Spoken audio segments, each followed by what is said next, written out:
So guys, when we look at our crowding out, basically one of the drawbacks of fiscal policy that I wanted to cover also is basically called crowding out. And I want to show you this. So this is number 5. When you look at crowding out basically means uh, eating up of resources. There are two kinds of crowding out that can happen. The first one is what we call resource crowding out. Resource crowding out, and the other one is what we call financial crowding out. So this is an argument that is raised against fiscal policy that if the government spending goes up, guys, then this would mean there will be uh, more spending that is happening and more government is basically buying goods and services. So demand for goods will go up, which would mean price of goods will go up, which would mean also that private sector may end up paying higher prices, or higher wages. A good example of this is that if the government decides to make, let's say, 10,000 schools in the country, okay? If the government decides to make 10,000 schools in the country, that would mean teachers' demand will go up and salaries for teachers will go up, and private sector may end up sort of also paying higher prices or may end up paying higher prices. So the idea goes this, that when the resources are finite, guys, then the cost of production for the private sector will go up whenever we are going to see government to spend. So the resource crowding out argument is raised that, like there is resource sort of shortage causing prices to go up whenever government is spending money. But there's also a financial crowding out. When the government is spending money, basically there is also a financial crowding out that can take place. And the argument can be shown through a diagram here. I'm going to make the diagram here that what if our AD and AS is like this?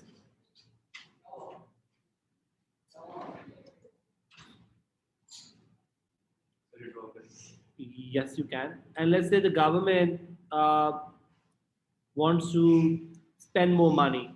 So government spending goes up, causing AD to go up.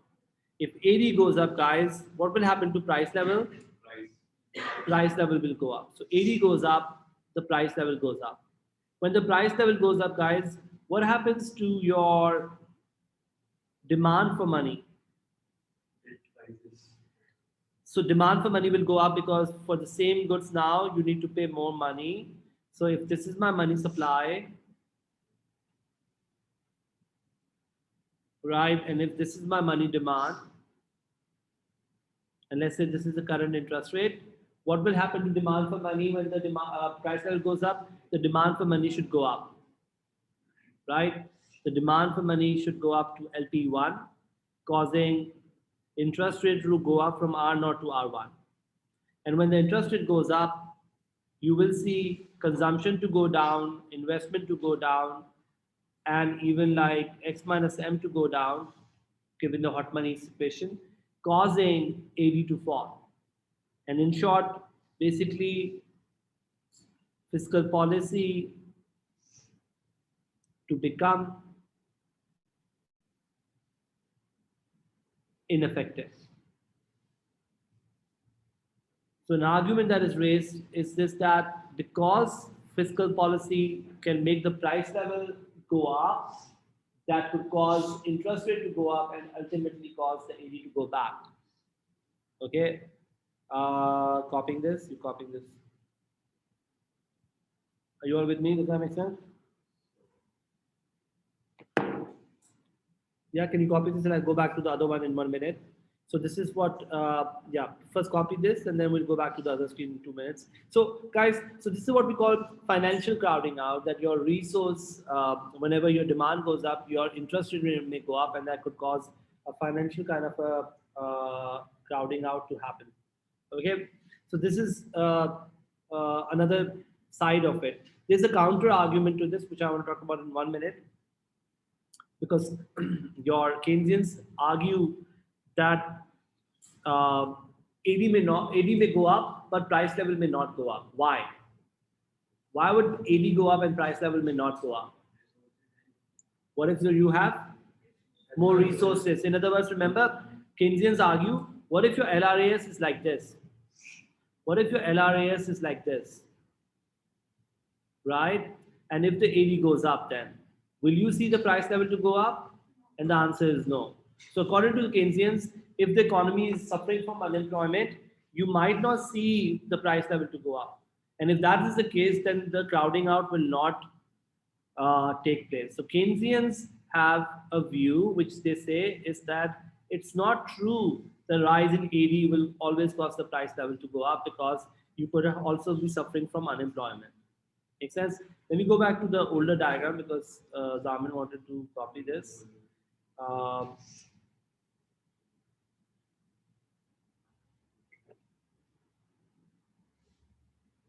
okay, I'm not labeling today. I don't know why. I should be labeling it.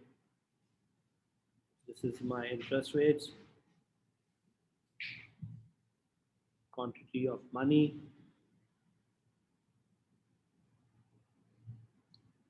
price level, real GDP.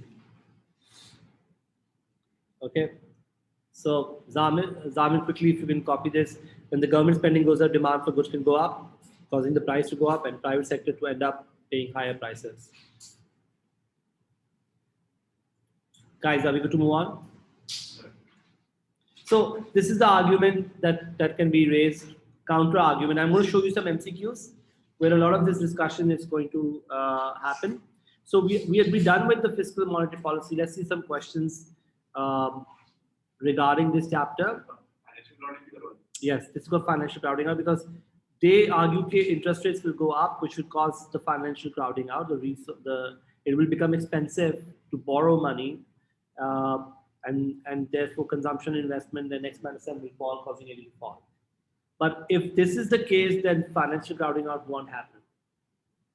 Also, resource crowding out will only happen if there's a shortage of resources. By the way, if there is unemployment in the economy, will resource crowding out happen? And the answer is no. If teachers are already unemployed and the government is building schools, then of course that's a good scenario. Make sense? So that does not necessarily mean you will have that kind of employment to go up. Okay, guys, let's now move on to talk about some MCQs. And also, I want to show you some essay questions because we have some time today. Try to combine two worksheets together.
Okay. According to the Keynesian theory, when will an increase in money supply leave the output unchanged? A. Good job. When the liquidity trap is operative. If the liquidity trap is happening, money supply goes up. Remember, this is demand for money, right? Money supply goes up. You will not see any change in interest rate. Makes sense? So when the liquidity trap is operative, uh, monetary policy will not be effective. Yeah, are we good? According to the monetarists, what will happen to short run and long run effect of an increase in unexpected increase in money supply on the real wage level. We haven't done this part, but we can solve this question because what will happen if money supply goes up? Money supply goes up, interest rate will go down. When the interest rate goes down, what happens to demand for money? So if you look at this for money supply, this is my money supply going up, for example, from MS0 to MS1, right? Interest rate will go down, right? When the interest rate goes down, AD will go up. If AD goes up, your price level will go up, right? And if price level goes up, what happens to your real wages? They will fall. When inflation is happening, real wages will fall, right? Decrease. So real wages will decrease because your purchasing power is going down. Your real wage is basically going to go down because purchasing. So in the short run, there is a decrease. In the long run, actually, we will see in the next chapter that there will be, in the long run, an unchange in your real wage. And I'm going to talk about this through what we call a theory of unemployment, which actually says this. According to the monetarists, in the long run, the real wages will actually not get changed. Something I'm going to talk about later. Okay, but right now we can look at short run as one thing for sure, because short run you might see inflation to affect your real wage. Okay, according to the Keynesian theory, in which circumstances will there be an increase in the demand for money?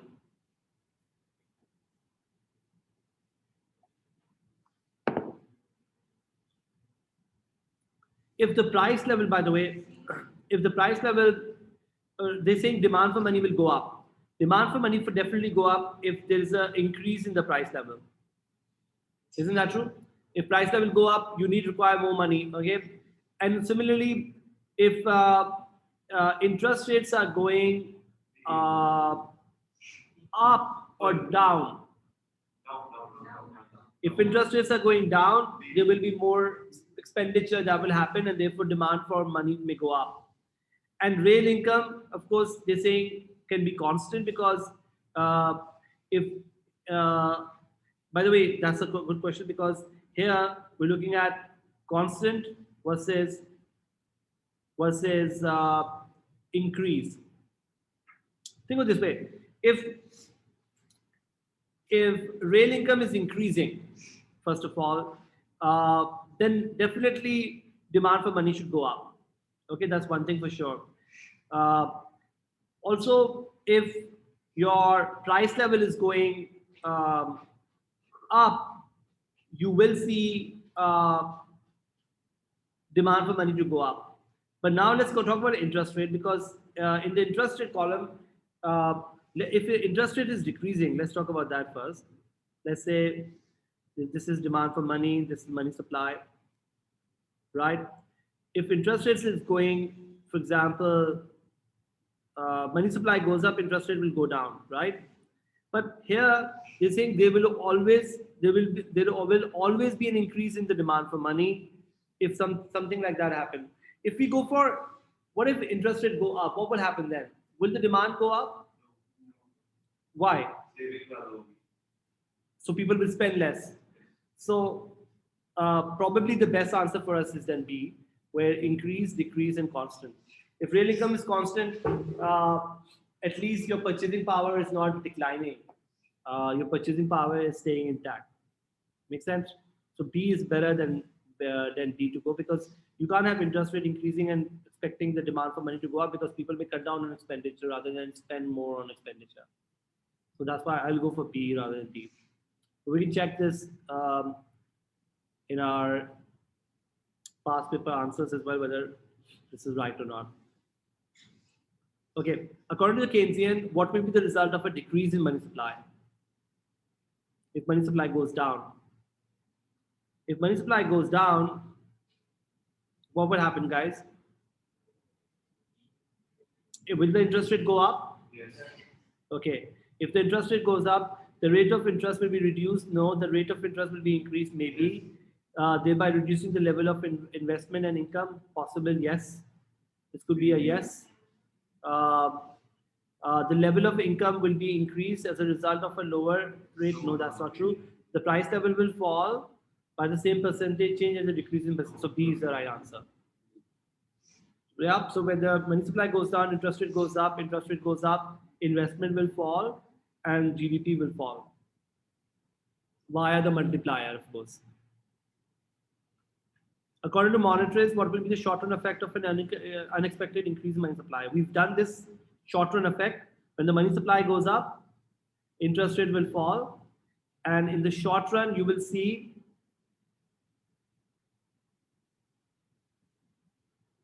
GDP to go up. Yeah, and in the long run, you might not see things to change. Why am I? Are we good? Are we happy with this? Uh, Exchange rate will depreciate, by the way, guys. Also, real wages, because interest rates are going down. Uh, Real wages, actually, there is this whole theory about wages and employment. That's why I want to talk about this a little later. But real wages will not be increasing. An increase in the rate of interest, no actual interest rate will go down.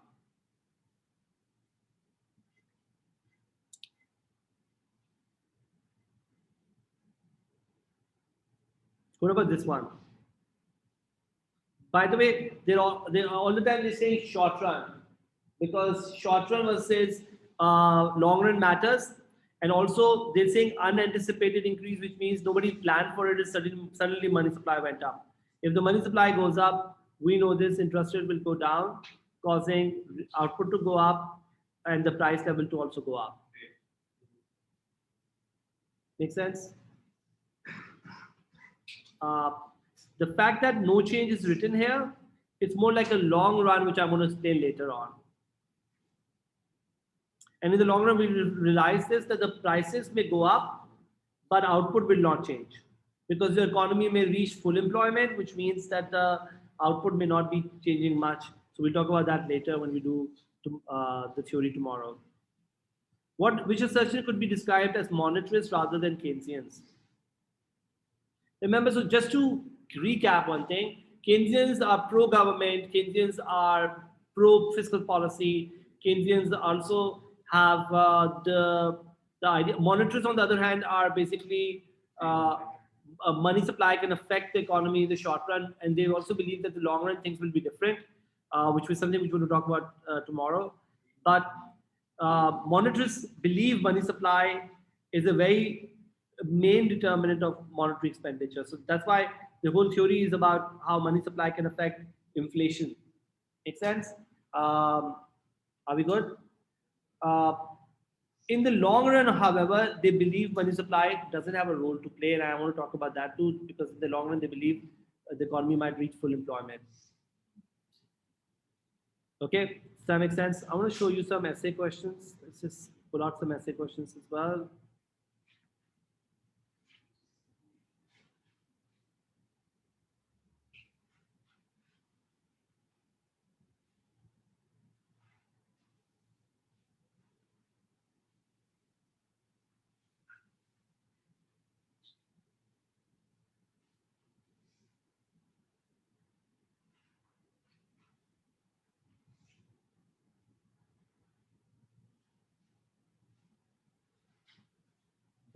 Two questions. I need to find the worksheet maybe.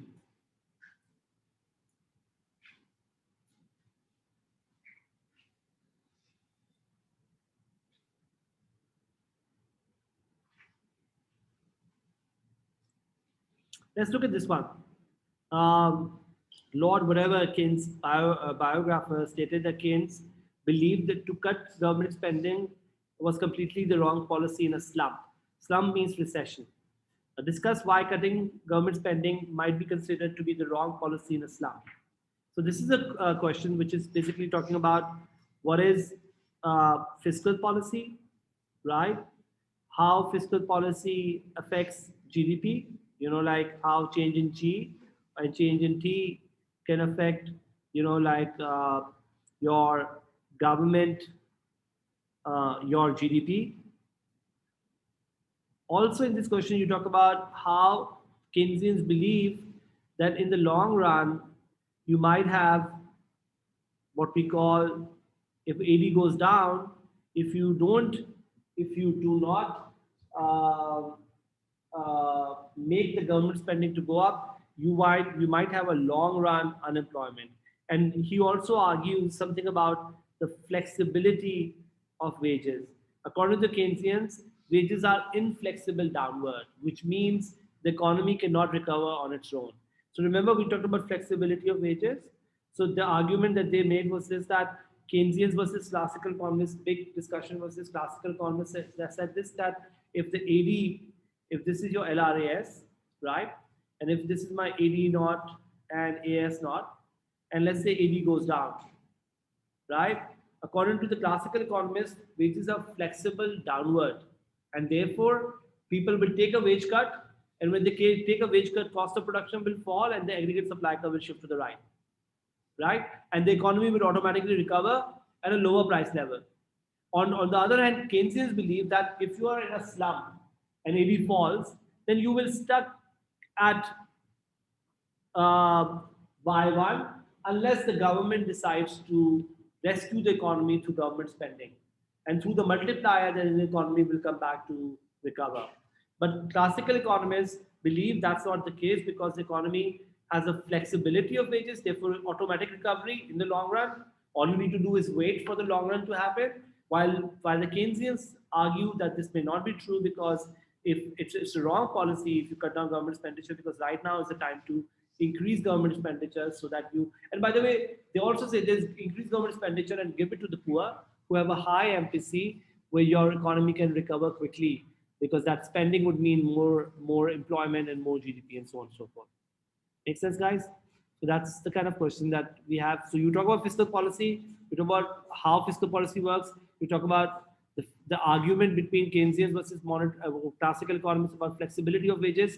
You explain that argument, and then you talk about why, therefore, they believe this is not a good policy because of the basis that they believe wages are inflexible downward. People don't take a wage cut. And if people don't take a wage cut, you will never see cost of production to go down, and you will never see the economy to automatically recover. Make sense, guys? Are we good? So that's what it is. I am done, guys. Inshallah, we'll see you guys tomorrow. And tomorrow, what we'll discuss is a new chapter. So just to know, now we're going to do the unemployment chapter, which is an important one tomorrow, which will help us understand the monetarists and the Keynesians disagreement also in full sense. There's a lot of MCQs that I wasn't able to do today because I wanted for that chapter to finish. Okay. Thank you. Bye-bye. Bye, guys.